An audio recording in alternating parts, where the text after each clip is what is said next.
নমস্কার,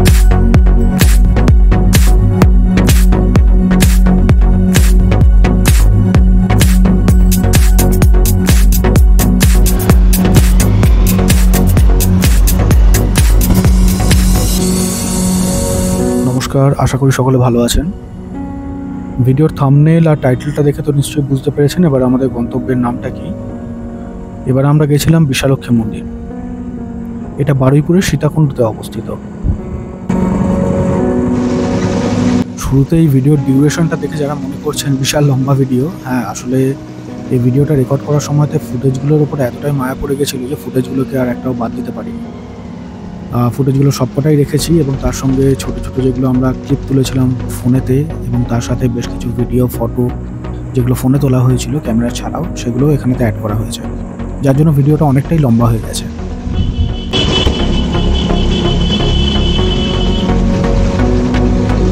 বাঁদিকে এখন আমরা পার হচ্ছি মদারহাটের বিখ্যাত শ্রী শ্রী রক্ষাকালী মায়ের মন্দির। বাংলা ক্যালেন্ডার অনুযায়ী চৈত্র মাসের এক শনিবার এই মন্দিরে বাৎসরিক পুজোর আয়োজন করা হয়। ইউটিউবে সেই বাৎসরিক অনুষ্ঠানের অনেক ভিডিও অ্যাভেলেবেল আছে। আমরা প্রতি বছরই এই পুজোয় আসি, কিন্তু অত্যধিক ভিড়ের জন্য তেমনভাবে কোনোবারই রেকর্ড করা হয়ে ওঠেনি।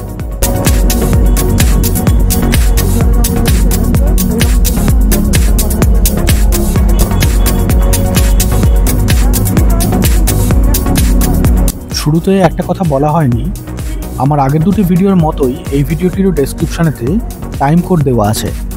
অর্থাৎ এই দীর্ঘ ভিডিওটি যারা পুরোটি দেখতে না চান তারা ডেসক্রিপশনে গিয়ে নির্দিষ্ট টাইম কোডের ওপরে ক্লিক করে ভিডিওটি স্কিপ করতে পারেন অথবা নিজের পছন্দের নির্দিষ্ট অংশটি দেখতে পারেন।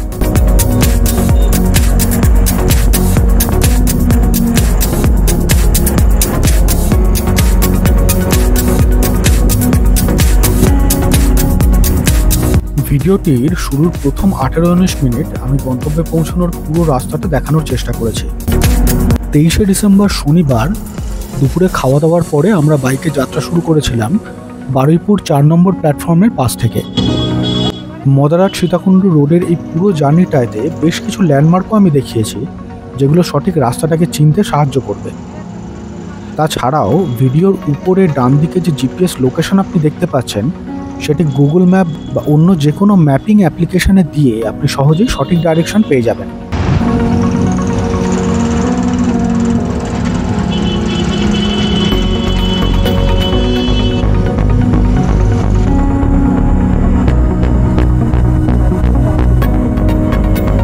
এবারে জেনে নেওয়া যাক এই মন্দির পর্যন্ত কিভাবে পৌঁছবেন। এখানে আসার জন্য নিকটতম রেলওয়ে স্টেশন হলো বারুইপুর স্টেশন, যার স্টেশন কোড BRP। বারুইপুর স্টেশনের 4 নম্বর প্ল্যাটফর্ম থেকে মদারহাট স্কুল, সীতাকুণ্ডুর মোড়, কাটাখালের মোড় হয়ে এই মন্দির পর্যন্ত রাস্তার দূরত্ব বাই রোড প্রায় 8.3 কিলোমিটার। বারুইপুর স্টেশন থেকে সীতাকুণ্ডু এবং কাটাখাল পর্যন্ত সাধারণত সরাসরি অটো বা টোটো পাওয়া যায়। তারপরের প্রায় 2.2 কিলোমিটার রাস্তা অনুষ্ঠানের সময় ছাড়া আপনাকে টোটো বুক করে আসতে হতে পারে অথবা পায়ে হেঁটে।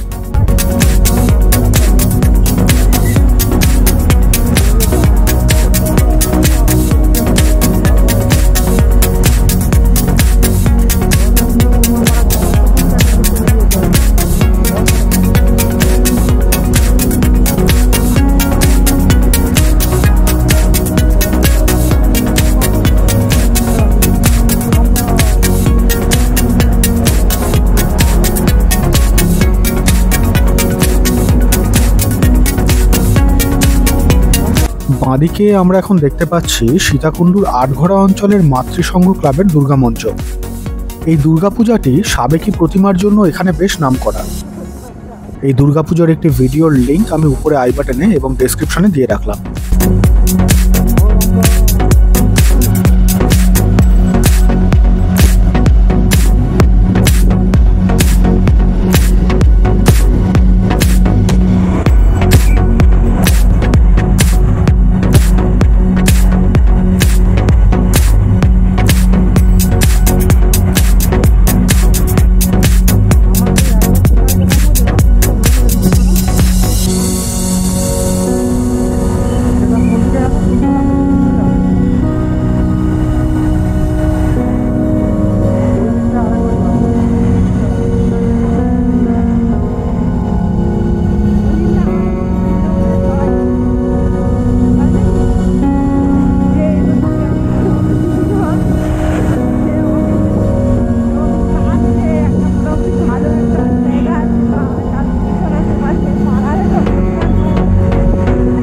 রাস্তার এই অংশটায় বাঁদিকে পুকুরের পাড় দিয়ে ভিতরে রয়েছে এখানকার বহু পুরাতন রামসীতা মন্দির, এবং এর ঠিক পরেই ডান দিকে সিঁড়ি দিয়ে উপরে উঠে গেলে পড়বে একটি মাজার। অদ্ভুত ধার্মিক সমন্বয়, তাই না?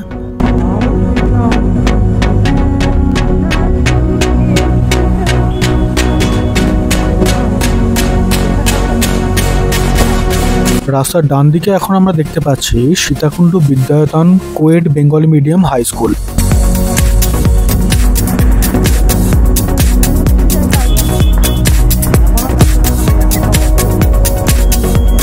সামনের তিনমাথার মোড়টি থেকে আমাদের যেতে হবে বাঁদিকে।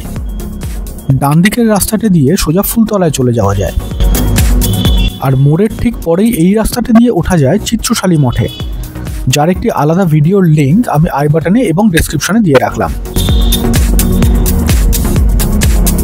একটু আগে রাস্তার বাঁদিকে আপনাদের যে রামসীতা মন্দিরের ডাইরেকশনটা দেখালাম, সেই রামসীতা মন্দিরটিকে প্রায় 2000 বছর পুরনো বলে মানা হয়। মন্দিরের সামনের যে জলাশয়টি সীতাকুণ্ড নামে খ্যাত, সেখান থেকেই এই মন্দিরের সীতামায়ের মূর্তিটি পাওয়া গেছিল, এবং সেই থেকেই এই অঞ্চলের নামকরণও করা হয়। প্রতি বছর সীতা নবমীতে এখানে এক বিরাট বাৎসরিক পূজার আয়োজন করা হয়। সেটা ছাড়াও রামনবমী, ঝুলন, লক্ষ্মী পূজা এবং বুদ্ধ পূর্ণিমাতেও এখানে বিশেষ পুজোর ব্যবস্থা করা হয়। এই জলাশয় ও আশেপাশের এলাকা থেকে প্রাচীন সভ্যতার বহু নিদর্শন, সাথেই পঞ্চচূড় ও দশচূড় যক্ষিণী মূর্তি পাওয়া গেছে। তাছাড়াও এখান থেকে পাওয়া দুটি প্রাচীন বিষ্ণু মূর্তি বারুইপুর সুন্দরবন আঞ্চলিক সংগ্রহশালায় সংরক্ষিত আছে।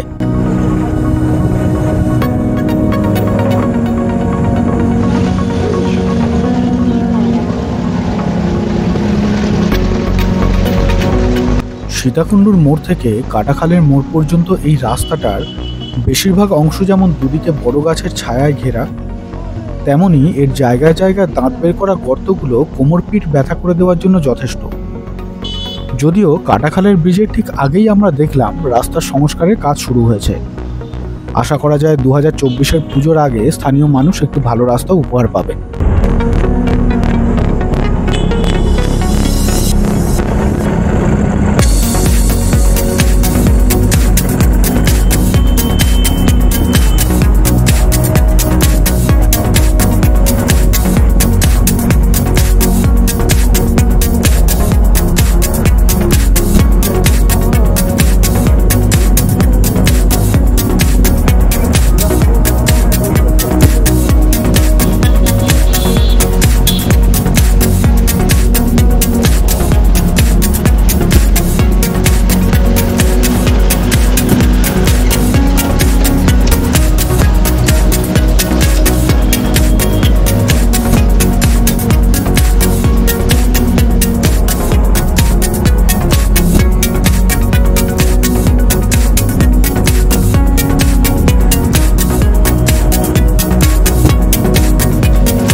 সামনে ব্রিজের আগের এই মোড়টিকে বলা হয় কাটাখালের মোড়। এই মোড়টি থেকে আমাদের যেতে হবে বাঁদিকে। বাঁদিকে না গিয়ে আমরা যদি সোজা চলে যেতাম তাহলে ওই রাস্তা ধরেই চলে যাওয়া যায় চাম্পাহাটি, যেই চাম্পাহাটি বাজি তৈরি এবং বিক্রির জন্য বিখ্যাত।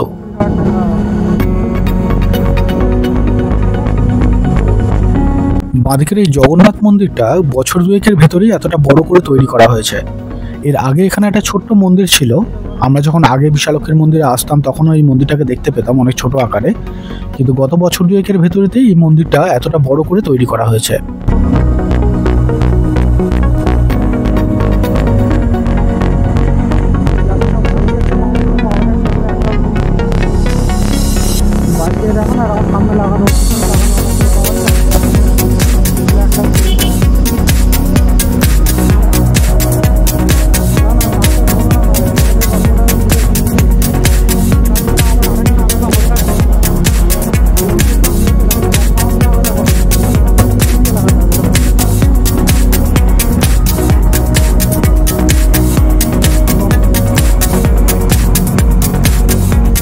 এই মন্দিরে যাওয়ার পথে দেবী বিশালক্ষী সম্পর্কে একটু জেনে নেওয়া যাক। অন্নের দেবী অন্নপূর্ণা হলেন শিবের সহধর্মিণী পার্বতীরই অপর এক নাম, এবং তারই আরেক উপাধি হল বিশালক্ষী বা বিশালাক্ষী। বাংলার বিশালাক্ষী শব্দটি এসেছে সংস্কৃত শব্দ বিশালাক্ষী থেকে।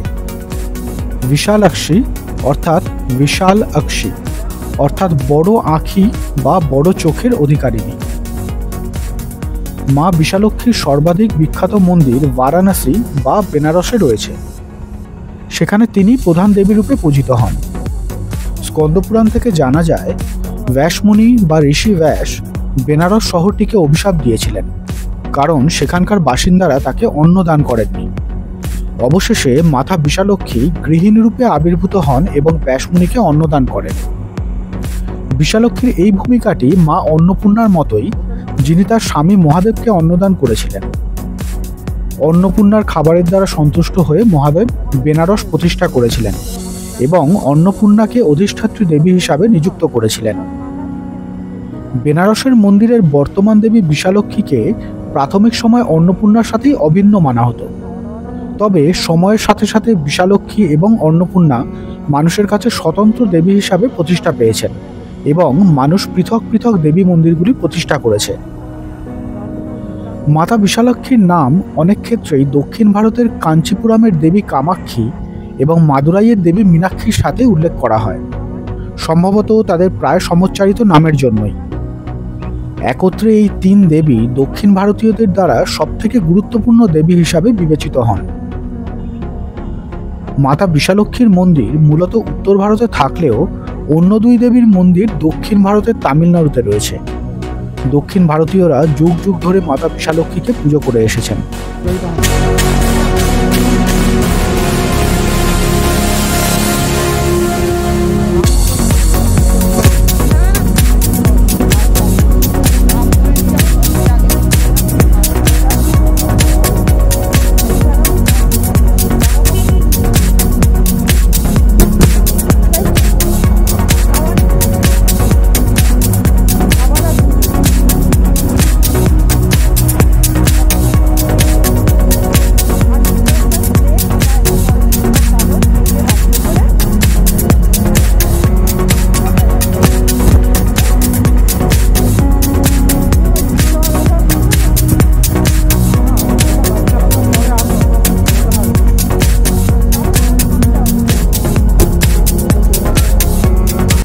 রাস্তার পাশে এই বড় গাছটির তলায় আমরা দেখতে পেলাম পিকনিক চলছে।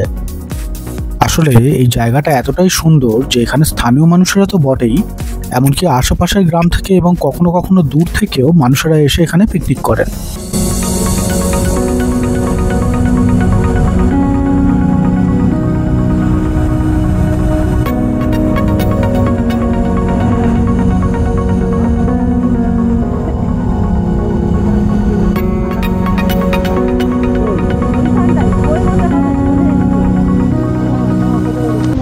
সিমেন্টের ঢালাই রাস্তাটা পেরিয়ে আমরা এখন যে রাস্তাটা নামতে চলেছি এটা কিন্তু আসলে রাস্তা নয়, এটা ছিল জমির আল।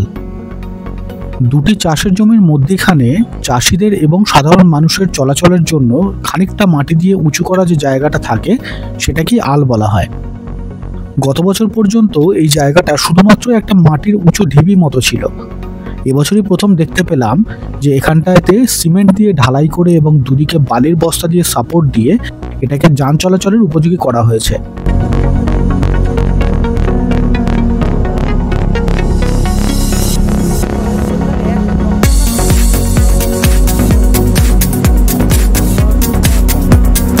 এই মন্দিরের সঠিক অবস্থানটি মালিঙ্গা নপুকুর বা নোয়াপুকুর নামে পরিচিত। সম্ভবত মন্দিরের বাঁদিকের পুকুরটির জন্যই এমন নাম। মন্দিরের গঠনটি খেয়াল করলে বোঝা যায় যে একটি অশ্বত্থ গাছের সাথেই এর গর্ভগৃহটি তৈরি করা হয়েছে। তার কারণ আজ থেকে প্রায় 50-60 বছর আগে এই অশ্বত্থ গাছের গুড়ির কোটরের মধ্যেই মায়ের মূর্তিটি পাওয়া গেছিল। তাই ভক্তরা সেই গাছ এবং কোটরটিকে অক্ষত রেখেই মায়ের ছোট্ট মন্দির প্রতিষ্ঠা করেন। সময়ের সাথে সাথে ভক্তদের দান এবং প্রশাসনিক সাহায্যে মন্দিরটি আজকের এই রূপে এসেছে। আশেপাশের গ্রামের বহু মানুষ এই মন্দিরের দরজায় এবং অশ্বত্থ গাছটির শাখা প্রশাখায় মানত করে ঢিল, চুনরি ইত্যাদি বেঁধে রেখে যান এবং মানত পূরণ হলে পুজো করেন। এমনই এক ভক্তের দানে মায়ের মন্দিরের পাশেই একটি শিব মন্দিরও তৈরি হচ্ছে।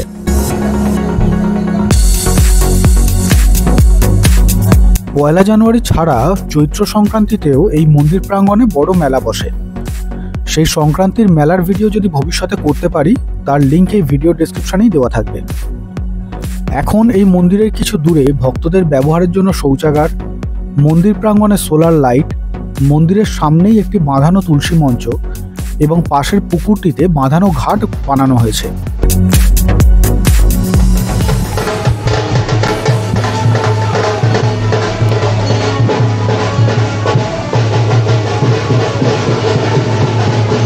আমরা যে সময় মন্দিরে পৌঁছলাম তার খানিক পরেই এক স্থানীয় পরিবার তাদের বাড়ির সবথেকে ছোট সদস্যটির মানসিক পূরণের জন্য এখানে পুজো দিতে এলো। আমরাও তাদের সাথে পুজোর অংশ হয়ে গেলাম।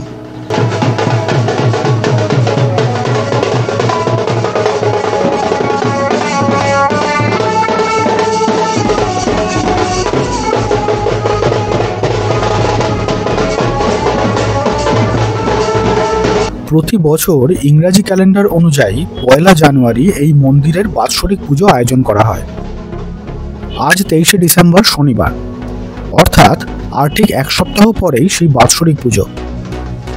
পুজোর সময়ের সাথে বাকি বছরটায় এই জায়গাটা ঠিক কী পার্থক্য থাকে সেটা বোঝানোর জন্যই ভিডিওর এই অংশ পর্যন্ত দেখালাম।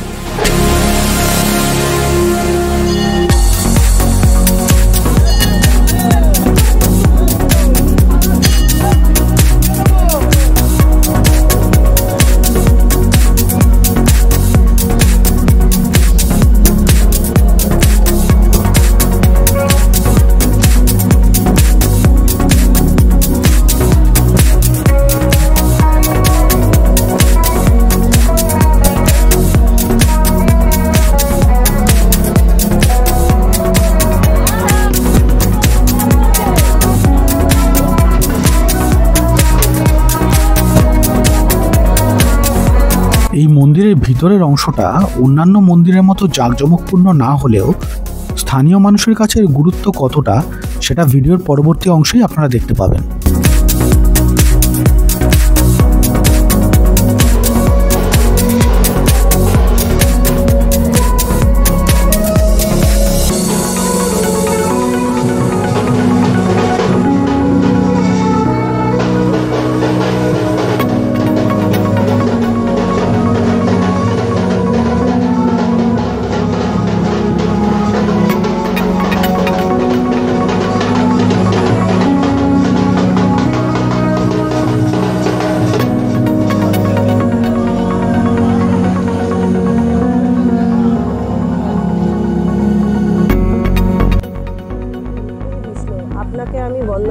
আপনি ত্রিলোকের সুখদায়ক বিশ্বেশ্বর বিশ্বপালক। আজ আমাদের মোক্ষদা একাদশী পালনের দিন থাকায় মন্দির প্রাঙ্গণে বসে ব্রত কথা শুনে কিছুক্ষণ সময় কাটালাম। তার নাম কি, বিধি বা কি কি ও কোন দেবতা এই একাদশীতে পূজিত হন তা আমাকে বলুন। শ্রীকৃষ্ণ বললেন, হে মহারাজ, আপনি উত্তম প্রশ্ন জিজ্ঞাসা করেছেন, যার মাধ্যমে আপনার যশ চতুর্দিকে বিস্তৃত হবে। এখন এই একাদশীর কথা আমি বর্ণনা করছি, যা শোনা মাত্রই বাজপেয় যজ্ঞের ফল লাভ হয়। অগ্রহায়ণ মাসে শুক্লপক্ষের এই একাদশী মোক্ষদা নামে পরিচিত। সর্বপাপ নাশিনী ও ব্রত সর্বশ্রেষ্ঠা। এই একাদশীর দেবতা শ্রী দামোদর। তুলসী মঞ্জরি, ধূপ, দীপ ইত্যাদি উপাচারে শাস্ত্রবিধি অনুসারে শ্রী দামোদরের পূজা করতে হবে। পূজা পূর্ববর্ণিত বিধি অনুসারে দশমী ও একাদশী পালন করতে হবে। এই ব্রতে উপবাসের দিনে স্তবস্তুতি, নৃত্যগীত আদি সহ রাত্রি জাগরণ করা কর্তব্য। হে মহারাজ, প্রসঙ্গক্রমে একটি অলৌকিক কাহিনী আমি বলছি। মনোযোগ দিয়ে এই ইতিহাস শ্রবণ মাত্রই সর্বপাপ ক্ষয় হয়। যে পিতৃপুরুষেরা নিজ নিজ পাপে অধর্জনী প্রাপ্ত হয়েছে, এই ব্রত পালনের পুণ্যফল বিন্দুমাত্র তাদেরকে দান করলে তারাও মুক্তি লাভের যোগ্য হন। কোনো এক সময় মনোরম চম্পকনগরে বৈখানস নামে এক রাজা ছিলেন। তিনি ছিলেন সমস্ত বৈষ্ণব সদ্গুণে বিভূষিত। প্রজাদের তিনি পুত্রের মতো পালন করতেন। তার রাজ্যে বহু বেদজ্ঞ ব্রাহ্মণ বাস করতেন। রাজ্যের সকলেই ছিল বেশ সমৃদ্ধশালী। একবার রাজা স্বপ্নে দেখলেন যে তার পিতা নরকে পতিত হয়েছেন। তা দেখে তিনি অত্যন্ত বিস্মিত হলেন। পরদিন ব্রাহ্মণদের ডেকে বলতে লাগলেন, হে ব্রাহ্মণগণ, গত রাত্রিতে স্বপ্নে নরক যাতনায় পিতাকে কষ্ট পেতে দেখে আমার হৃদয় বিদীর্ণ হয়েছে। তিনি আমাকে লক্ষ্য করে বলতে লাগলেন, হে পুত্র, তুমি আমাকে নরক সমুদ্র থেকে উদ্ধার করো। তার এই অবস্থা দেখে আমার অন্তরে সুখ নেই। আমার এই বিশাল রাজ্য, স্ত্রী, পুত্র, কিছুতেই আমি শান্তি পাচ্ছি না। কি করি, কোথায় যাই, কিছুই বুঝতে পারছি না। আমার পূর্বপুরুষেরা মুক্তি লাভ করতে পারেন এমন কোনো পূর্ণ ব্রত, তপস্যা ও যোগের কথা আমাকে উপদেশ দিন।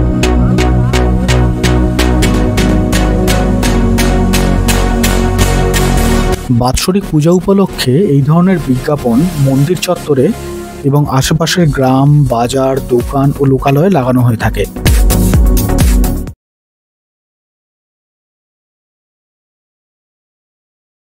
ম্যাপে এই মন্দিরটির অবস্থান চেক করলে আমরা দেখতে পাবো যে এর চারপাশে দিগন্ত বিস্তৃত চাষের জমি এবং তার মধ্যেই একাধিক গ্রাম রয়েছে, যেমন খোলাপোতা, ভুরকুল, আটঘরা, আকনা মির্জাপুর, মালঙ্গা, সাউথ গড়িয়া, নারিদানা এবং আরও অনেক। এবারে দেখা যাক 31শে ডিসেম্বর অর্থাৎ বাৎসরিক অনুষ্ঠানের ঠিক আগের দিন দুপুরে এই আশেপাশের গ্রামাঞ্চলের বাসিন্দাদের দ্বারা এই অনুষ্ঠানের প্রস্তুতি পর্ব কীরকমভাবে এগোচ্ছে।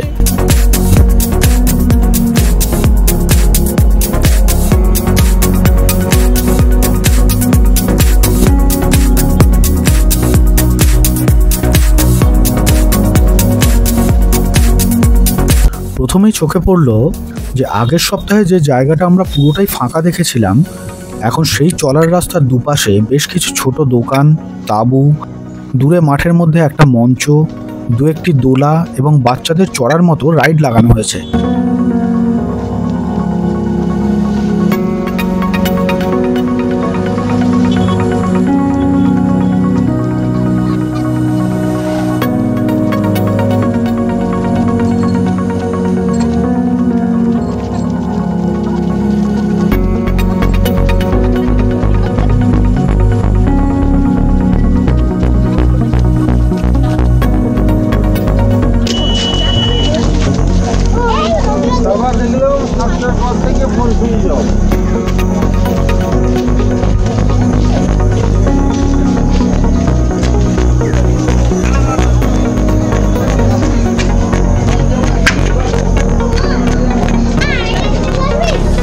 মন্দির প্রাঙ্গণে ঢোকা মাত্র অনুভব হলো যেন মানুষের উপস্থিতিতে চারপাশটা জীবন্ত হয়ে উঠেছে।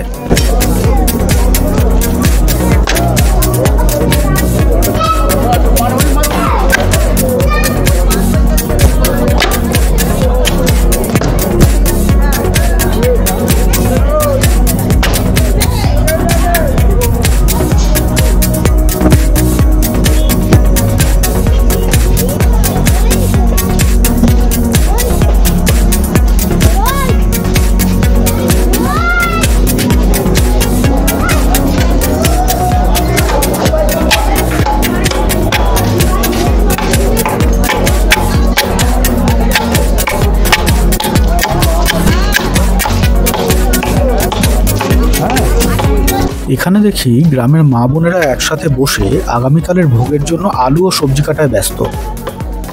আমার গিন্নিও সোৎসাহে তাদের সঙ্গে হাত লাগাতে বসে গেল, আর আমিও আরেকটু ঝাড়া হাত পা হয়ে ভিডিও করতে মন দিলাম।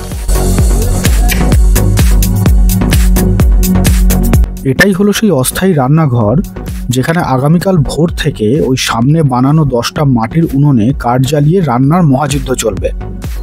তার সাথেই আরো কয়েকটা উনুন বানানো হবে আজ রাতে।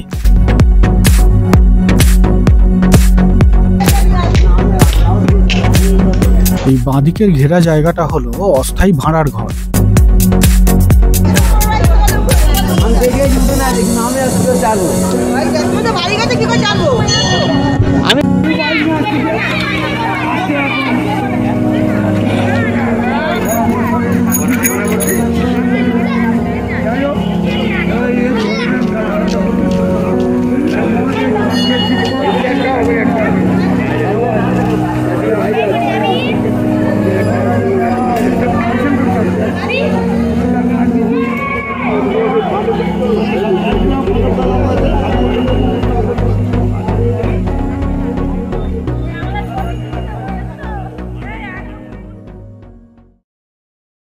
আজ বাৎসরিক অনুষ্ঠানের দিন।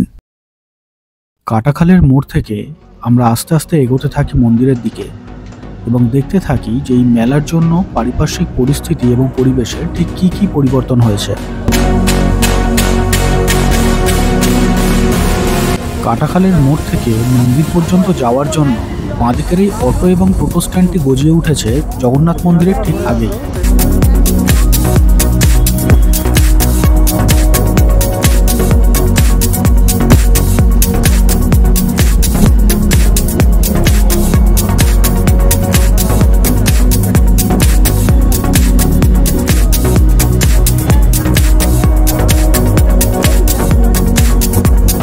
রাস্তায় এরকম একটি দুটি ভ্যান রিক্সা চোখে পড়তে থাকলো, যাতে করে স্থানীয় বাসিন্দারা নিজেদের ব্যবসার জিনিসপত্র নিয়ে মেলার দিকে এগোচ্ছেন।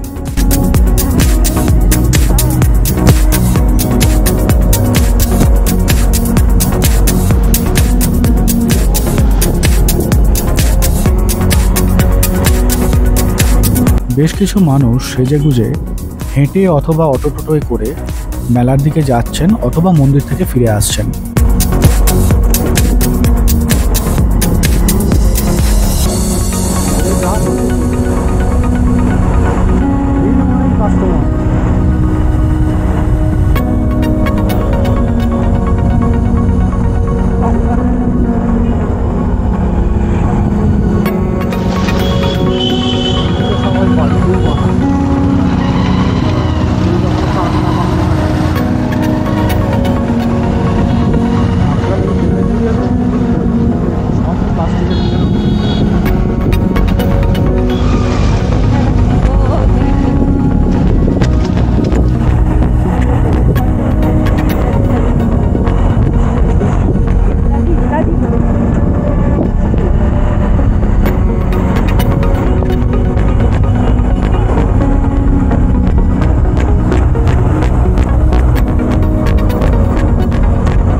সামনের মোড়টা থেকেই জনস্রোতের কিছুটা আভাস পাওয়া যাচ্ছে।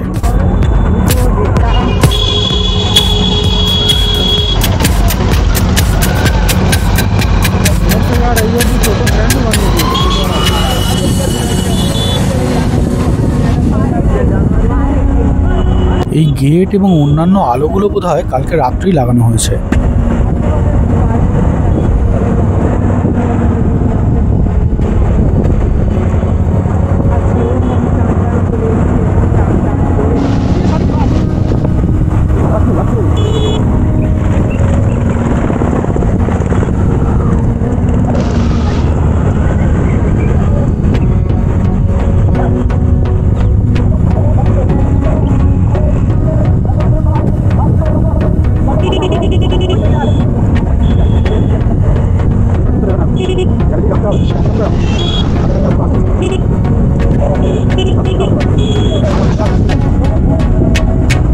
বাঁদিক থেকে শুরু হলো বাইক রাখার অস্থায়ী পার্কিং, কিন্তু আমরা এর থেকেও একটি ভালো জায়গার সন্ধান জানতাম, তাই আমরা আর এখানে রাখলাম না।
বাইক রাখার পর আগের দিনের সেই পরিচিত ফাঁকা রাস্তার স্মৃতিচারণ করে আমরা এই অপরিচিত অভিযোজিত জনবহুল রাস্তা দিয়ে ধীরে ধীরে এগোতে থাকলাম।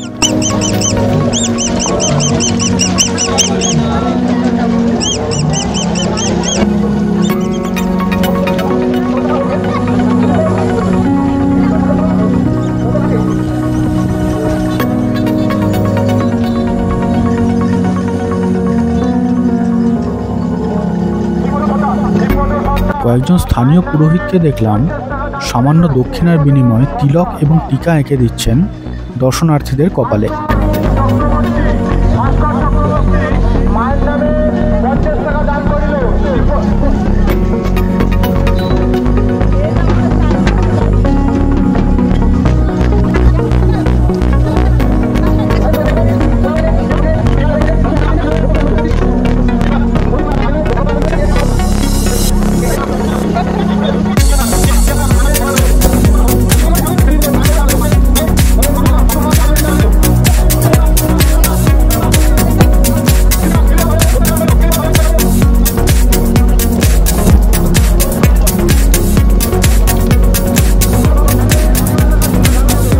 সকাল 10টাতেই পুজোর লাইন শুরু হয়েছে এখান থেকে।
অসুবিধা নেই তো, ছবি তুলবে।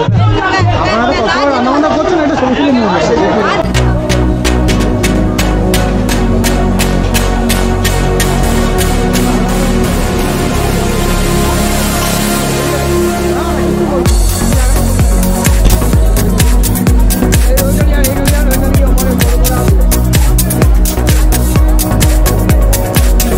এখন আমরা দেখছি অনুষ্ঠানের দিনে পিক আওয়ারে সেই অস্থায়ী রান্নাঘরের ব্যস্ততা।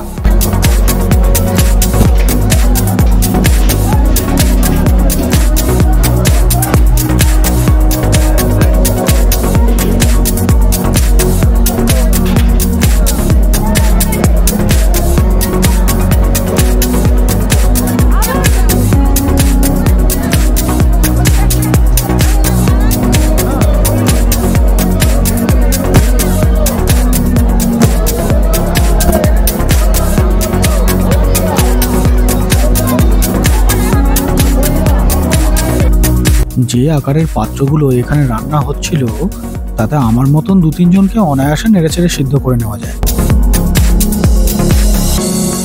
রান্নার পর এবং পরিবেশনের আগে খিচুড়ি জমিয়ে রাখার পাত্রগুলো সমতুল্য।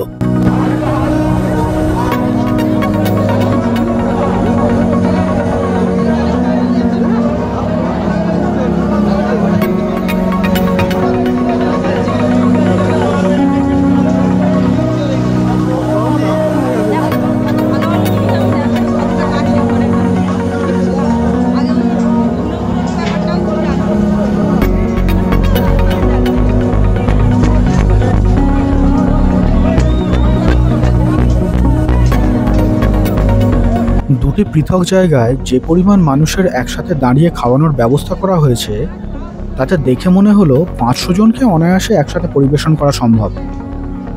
তাছাড়া নির্দিষ্ট খাওয়ার জায়গা ছাড়াও কিছু কিছু মানুষ খিচুড়ি নিয়ে এদিক ওদিক মাঠের মধ্যেই বসে পড়ছেন।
সকাল থেকে হালকা টিফিন ছাড়া পেটে আর কিছু না পড়ায় এবং সামনেই গরম ভোগের লোভনীয় সুগন্ধে আমরাও একটু পরে স্রোতে ভেসে চটপট ডান হাতের কাজ সেরে ফেললাম।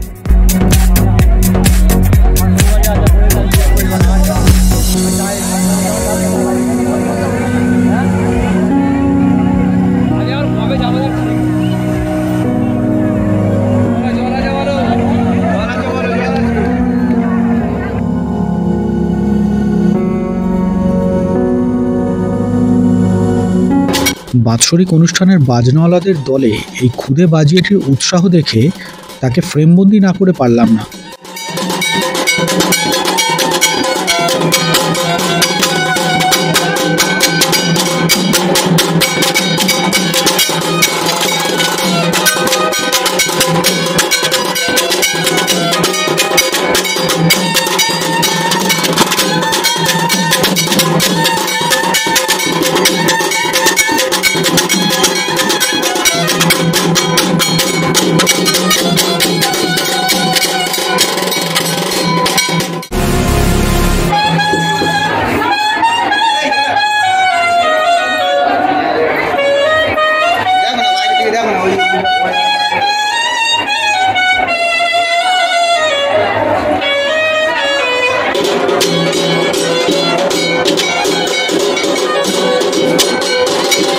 বিশালক্ষী মায়ের মন্দিরের পাশেই এই নির্মীয়মান শিব মন্দিরটির মধ্যে বাতি দেওয়ার ব্যবস্থা করা হয়েছিল গ্রামের মা বোনেদের জন্য।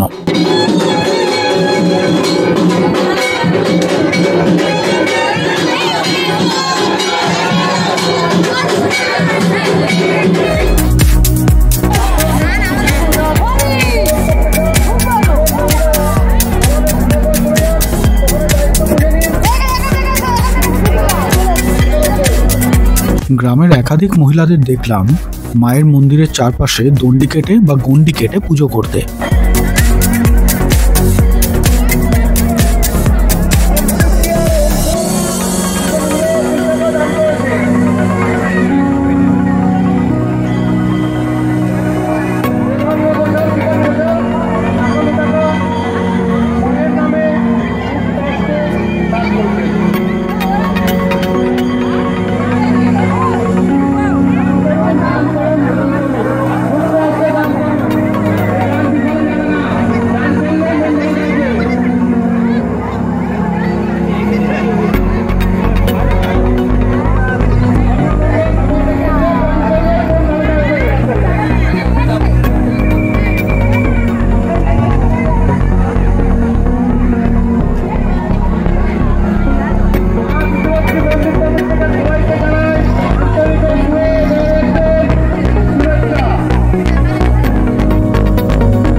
বেশিরভাগ ভক্তরাই পুজো সম্পূর্ণ হওয়ার পর মন্দিরের সামনে বাতাসা দিয়ে হরির লুট দিচ্ছিলেন।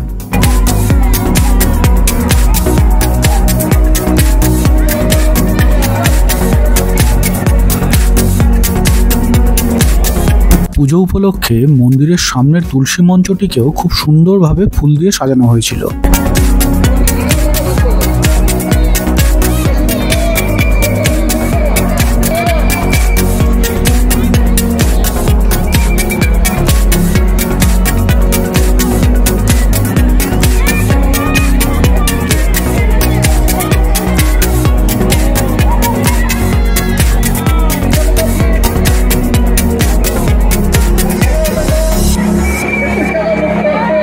তুলসী মঞ্চ থেকে একটু দূরেই এই যজ্ঞবেদীটি বানানো হয়েছিল পূজার হোমের জন্য। যদিও এখনো পর্যন্ত আমরা জানতাম না যে হোম বা যজ্ঞটি কখন শুরু হবে।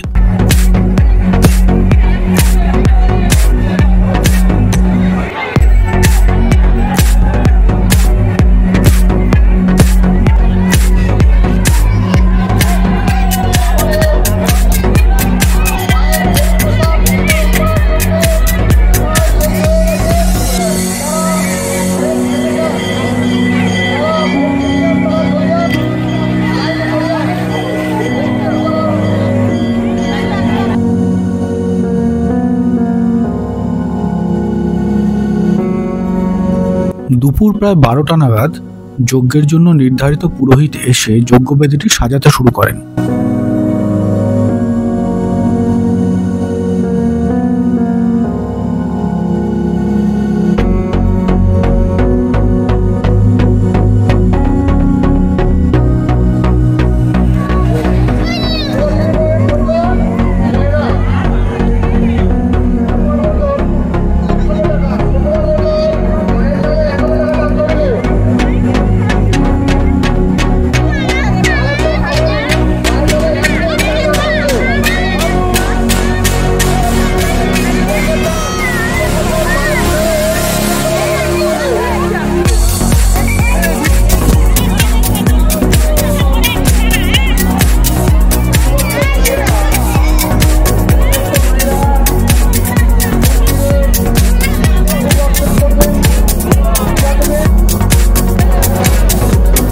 যজ্ঞ শুরু হয় প্রায় বেলা 1:45টার সময়।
কিছুক্ষণ পর আমরা মনস্থির করি যে এবারে তাহলে বাড়ির উদ্দেশ্যে এগোনো যাক।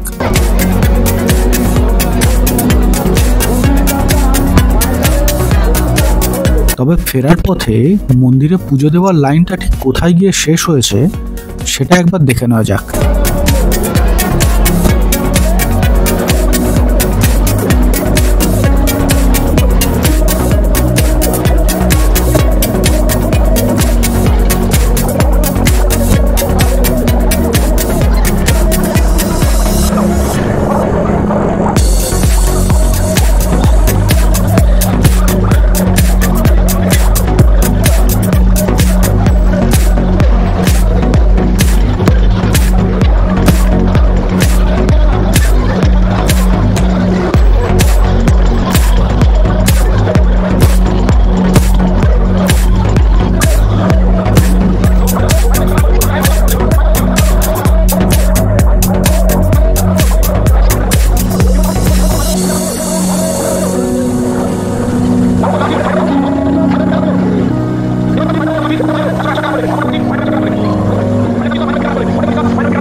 পুজোর লাইন এখনো শেষ হয়নি, অথচ আমার বাহনটিকে বের করার জায়গা চলে এসেছে।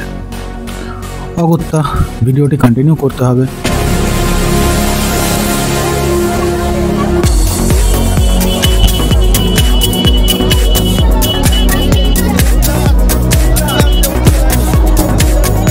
মেন রোডে উঠে সেই বাইক পার্কিং এর জায়গাটিতে আসার পর দেখতে পেলাম লাইন আপাতত এই অবধি এসেছে।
2 সপ্তাহে প্রতিবারই দিনের আলোয় এখানে আসার জন্য পাশের আলোকসজ্জাগুলোর একটার ছবি আমি তুলতে পারিনি। তাই সুযোগ সুবিধা মতো এই দুটো ছবি আপনাদের জন্য দিয়ে রাখলাম, যাতে একটা ধারণা করা যায় যে এখানকার ডেকোরেশনটা ঠিক কিরকম ছিল।